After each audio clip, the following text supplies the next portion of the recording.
नमस्कार आदाब दोस्तों, ये जो स्क्रीन के ऊपर तस्वीर आप लोग देख रहे हैं ये दरअसल एक वीडियो से ली गई तस्वीर है। आगे ये पूरा वीडियो भी हम आपको दिखाएंगे जिसमें ये बीजेपी के जो नेताजी हैं ये खुलेआम पुलिस वालों को डरा रहे, धमका रहे। पुलिस वालों का कसूर इतना है कि उन्होंने चुनाव के दौरान हुड़दंग मचा रहे बीजेपी नेताओं को पकड़ लिया था और उसके बाद नेताजी जिस तरीके से पुलिस वालों को धमकियां दे रहे हैं, जिस तरीके से वहां पे रॉडिज्म कर रहे हैं, ये वीडियो देखकर आप चौंक जाएंगे। आगे ये पूरा वीडियो हम आपको दिखाएंगे जो कि उत्तर प्रदेश से सामने आ रहा है। साथ ही साथ दो और बड़ी खबरें आपके सामने रखेंगे।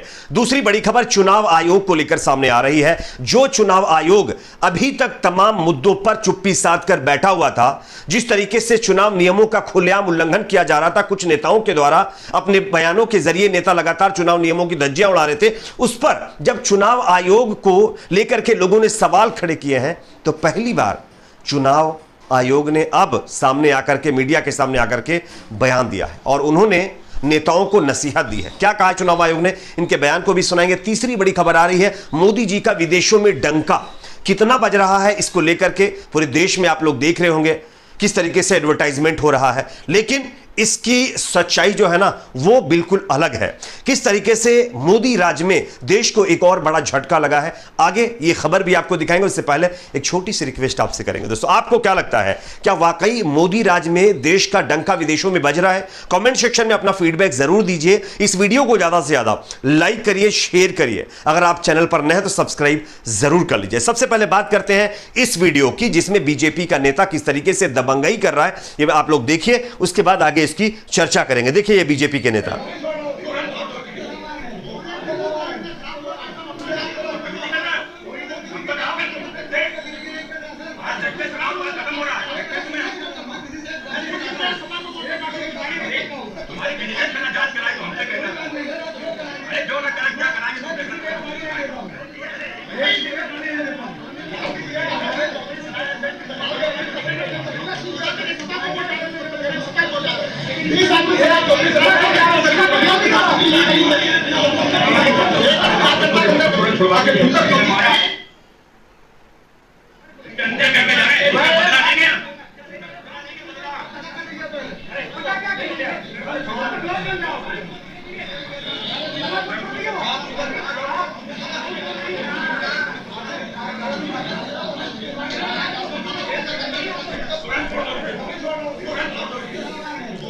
तो जैसा कि दोस्तों आप लोग ये वीडियो देख सकते हैं, इसमें बीजेपी के नेता किस तरीके से दबंगई कर रहे हैं, ये तस्वीर आपके सामने है।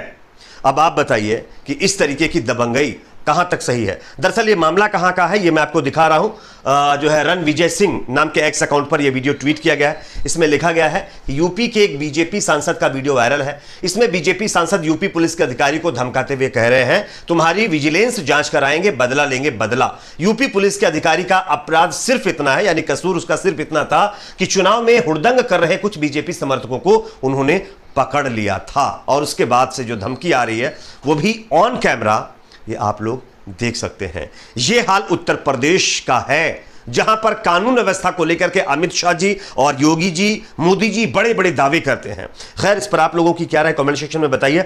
अगली खबर दोस्तों यहां पर सामने आ रही है चुनाव आयोग को लेकर। चुनाव आयोग का पहली बार देश में जिस तरीके से लोकसभा चुनाव के 4 चरण कंप्लीट हो चुके हैं, कुछ नेता अपने बयानों के जरिए लगातार चुनाव नियमों का उल्लंघन कर रहे थे, इस पर बयान आया है। चुनाव आयोग का पहली बार बयान है। क्या कहा चुनाव आयोग ने, स्क्रीन के ऊपर आप लोग देख सकते हैं। चुनाव प्रचार के दौरान बड़े नेताओं को अच्छे उदाहरण पेश करने चाहिए। यह शायद उदाहरण होगा, यह उदाहरण शायद उन्होंने गलत लिखा हुआ है, तो उदाहरण पेश करने चाहिए। बाकी चरणों में नेताओं को अपनी स्पीच सही करनी चाहिए ताकि गलत संदेश ना जाए। अब सवाल यह खड़ा होता है कि चुनाव आयोग अभी तक कहां सो गया था?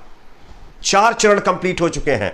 खुलेआम कुछ पार्टी के नेता हेट स्पीचेस दे रहे हैं, चुनाव नियमों का उल्लंघन कर रहे हैं, खुलेआम मनमानी कर रहे हैं। लगातार चुनाव आयोग से सवाल किया जा रहा था कि चुनाव आयोग आखिर इस पर चुप्पी साध कर क्यों बैठा हुआ है। अभी तक हजारों कंप्लेंट्स चुनाव आयोग के पास जा चुकी हैं। कांग्रेस पार्टी की तरफ से 11-12 कंप्लेंट्स जा चुकी हैं। विपक्षी पार्टियों की सारी कंप्लेंट्स को अगर मिला ले तो यह आंकड़ा 1500 के करीब पहुंच जाता है।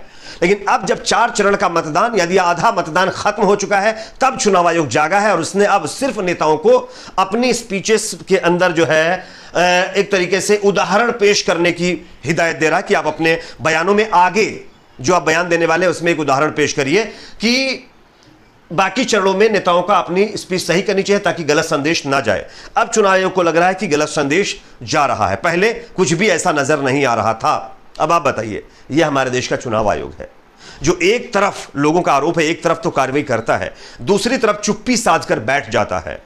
एक पार्टी के नेता खुलेआम चुनाव नियमों के खिलाफ बोलते हैं, स्पीच देते हैं, बयानबाजी करते हैं, तमाम प्रोटोकॉल को फॉलो नहीं करते हैं, उनके खिलाफ कोई कार्रवाई नहीं की जाती है। और जब जो है पानी सर के ऊपर चला गया है तब जाकर के चुनाव आयोग जागा है और एक वो क्या कह रहा है ये आप देख सकते हैं। ये हमारे देश के चुनाव आयोग का हाल हो चुका है, वो भी डर डर के बयान दिया जा रहा है, ये भी लोग आरोप लगा रहे हैं। चलिए अब अगली खबर की बात करते हैं जो कि सामने आ रही है दोस्तों। विदेशों में मोदी सरकार देश का डंका बजा रही है, लगातार दावा किया जा रहा था, लेकिन विदेशी डंका बजाने का दावा करने वाली बीजेपी सरकार की मुश्किलें फिर एक बार बढ़ गई हैं।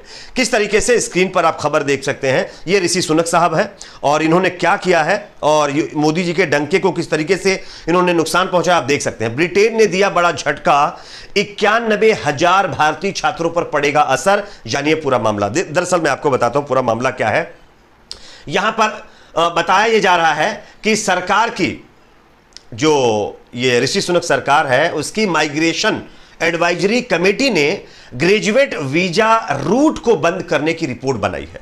यह रिपोर्ट मंगलवार यानी पिछला जो मंगलवार निकल चुका है उसको कैबिनेट में पेश भी किया गया है। अब इसमें क्या चीजें हैं ये आप देखिए, ये लाइन मैं पढ़ रहा हूं, आप देखिए। सुनक सरकार, ब्रिटेन की ऋषि सुनक सरकार जो है वो भारतीय छात्रों को बड़ा झटका देने वाली है। सरकार की माइग्रेशन एडवाइजरी कमेटी ने ग्रेजुएट वीजा रूट को बंद करने की रिपोर्ट बनाई है। दैनिक भास्कर की रिपोर्ट के मुताबिक यह रिपोर्ट मंगलवार यानी मंगलवार को सुनक कैबिनेट में पेश की जाएगी। अगर इसके प्रावधान लागू होते हैं तो क्या असर पड़ने वाला है भारतीय छात्रों पर, देखिए तो हर साल करीब 91,000 भारतीय छात्रों को ग्रेजुएशन रूट से वीजा एंट्री नहीं मिल पाएगी। अभी हर साल करीब 1,30,000 भारतीय छात्रों को इसके जरिए एंट्री मिलती है, लेकिन अब यह एंट्री बंद होने वाली है, जिसके चलते आप देख सकते हैं 25 लाख भारतीय लोग इससे नाराज भी हैं। अब सवाल यह खड़ा होता है कि अगर मोदी जी का विदेशी डंका बज रहा है तो इस तरीके से ऋषि सुनक, जिसको लेकर के आप पता है ना भक्त किस तरह खुश थे, कह रहे थे भाई हिंदू कोई मतलब जो है प्राइम मिनिस्टर बन गया है किसी देश का, वो तो अब बहुत अच्छा करेगा, ऐसा करेगा वैसा करेगा। वो ऋषि सुनक देखिए भारत के जो स्टूडेंट्स उनके देश में पढ़ने जाते हैं वहां पर ग्रेजुएट वीजा रूट को बंद करने पर काम कर रहे हैं। यह है विदेशी डंका। खैर एक और विदेशी डंके की खबर मैं आपको दिखाता हूं। यहां पर आप देखिए, ये इंडियन सेना के ऑफिसर हैं, सिक्योरिटी ऑफिसर, जिनको गाजा के अंदर इजराइल ने खत्म कर दिया। दरअसल ये यूनाइटेड नेशन के साथ काम कर रहे थे, गाजा में लोगों की मदद कर रहे थे, लेकिन अब ये हमारे बीच नहीं रहे। इनकी तस्वीर मैं आपको दिखा रहा हूं, आप देख सकते हैं। अब इस खबर के सामने आने के बाद लोगों ने मोदी सरकार के ऊपर यहां पर भी सवाल खड़ा किया है और कहा है कि मोदी सरकार का डंका विदेशों में कितना बज रहा है, आप देख सकते हैं। यहां पर अशोक कुमार, ये जर्नलिस्ट हैं, इन्होंने भी लिखा है, एक भारतीय कर्नल को इजराइल ने मार डाला लेकिन सरकार के मुंह से बोल नहीं फूटे। काश देश में मजबूत सरकार होती तो इजराइल को जवाब देना पड़ता। तो यह अपने आप में एक बड़ा सवाल है कि भारतीय सेना के पूर्व जवान को इजराइल ने गाजा में खत्म कर दिया है, लेकिन भारत सरकार की तरफ से चूं तक नहीं किया गया, ऐसा लोग आरोप लगा रहे हैं। तो क्या यही विदेशी डंका है? इस पर आप लोगों की क्या राय कमेंट सेक्शन में जरूर बताइए। वीडियो को लाइक शेयर, चैनल को सब्सक्राइब जरूर करें।